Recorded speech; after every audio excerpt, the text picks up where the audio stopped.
What's up, idol? So for today's video, ayan, at nag-part-time muna tayo. So meron akong dalawang kliyente na magpapagawa ng acrylic board. Yung isa sa Blade GT at yung isa naman ay sa Kaabo Wolf King GT Pro.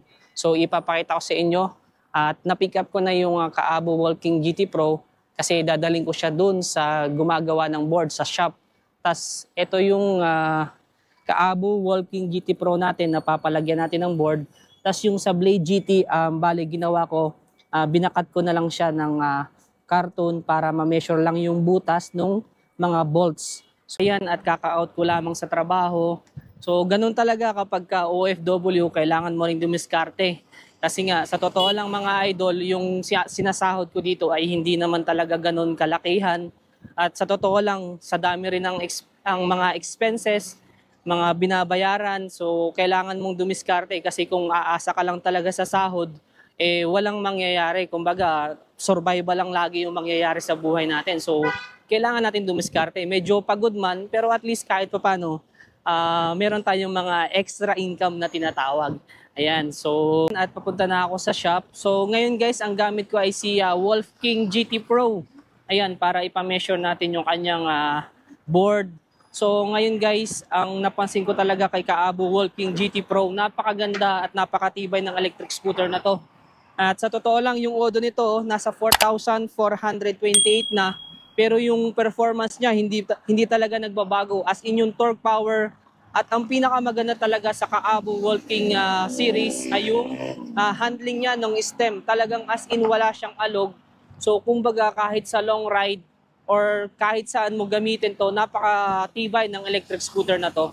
So, kayo, kung gusto nyo ng high performance electric scooter, ayan, mas isasuggest ko rin itong Kaabo Wolf King GT Pro.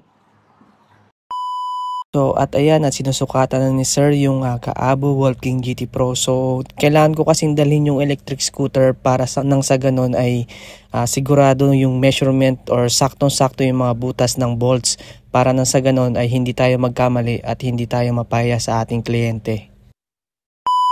Ayan, after 2 days ay tumawag na rin sa atin si Sir at naka-ready for pick up na daw yung ating pinagawa na dalawang acrylic board para dito kay Kaabo Wolf King GT Pro at kay Blade GT version 1.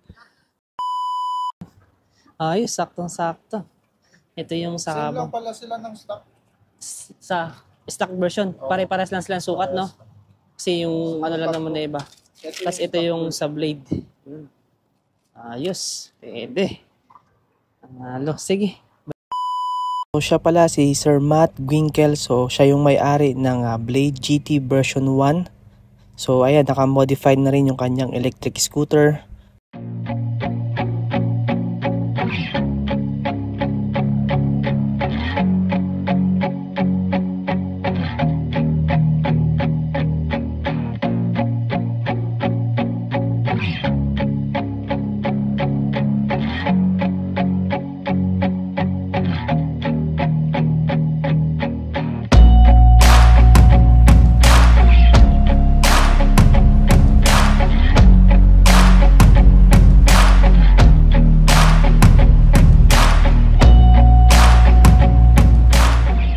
Salamat ha. Ayan, salamat. Ingat. Yun.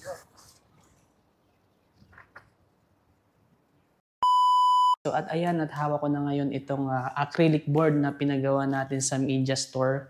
So ngayon guys ay i-install na natin siya sa Kaabo Wolf King GT Pro. Ito pala ay gagamit din tayo ng CNC washer, gold color, para mag-match dito sa motif ni Sir na gold.